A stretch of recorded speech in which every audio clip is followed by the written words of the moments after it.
कौमुदी, विक्रमादित्य और पिशाचिनी, सिंहासन 32। सातवीं पुतली कौमुदी ने जो कथा कही वो इस प्रकार है।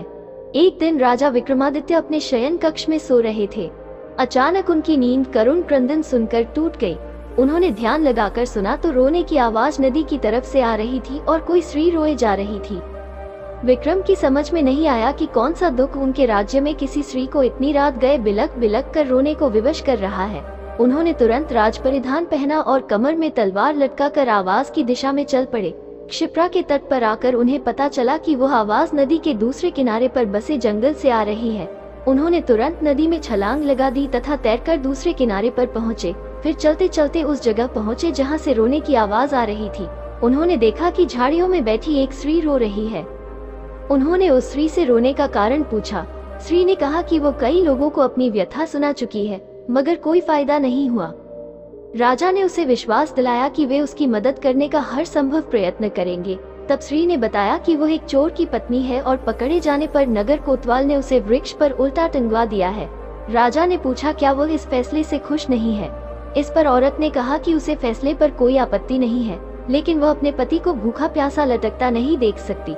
चूंकि न्याय में इस बात की चर्चा नहीं कि वो भूखा प्यासा रहे, इसलिए वो उसे भोजन तथा पानी देना चाहती है। विक्रम ने पूछा कि अब तक उसने ऐसा किया क्यों नहीं। इस पर औरत बोली कि उसका पति इतनी ऊंचाई पर टंगा हुआ है कि वो बगैर किसी की सहायता के उस तक नहीं पहुंच सकती और राजा के डर से कोई भी दंडित व्यक्ति की मदद को तैयार नहीं होता। तब विक्रम ने कहा कि वो उनके साथ चल सकती है। दरअसल वह औरत पिशाचिनी की और वह लटकने वाला व्यक्ति उसका पति नहीं था। वो उसे राजा के कंधे पर चढ़कर खाना चाहती थी। जब विक्रम उस पेड़ के पास आए तो वो उस व्यक्ति को चट कर गई। तृप्त होकर विक्रम को उसने मनचाही चीज मांगने को कहा। विक्रम ने कहा वो अन्नपूर्णा प्रदान करे जिससे उनकी प्रजा कभी भूखी नहीं रहे।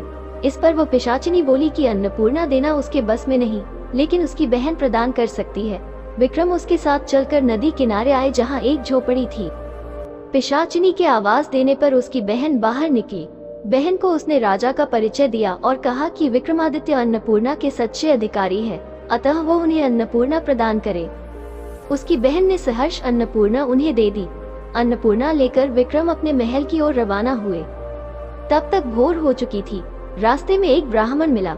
उसने राजा से भिक्षा में भोजन मांगा।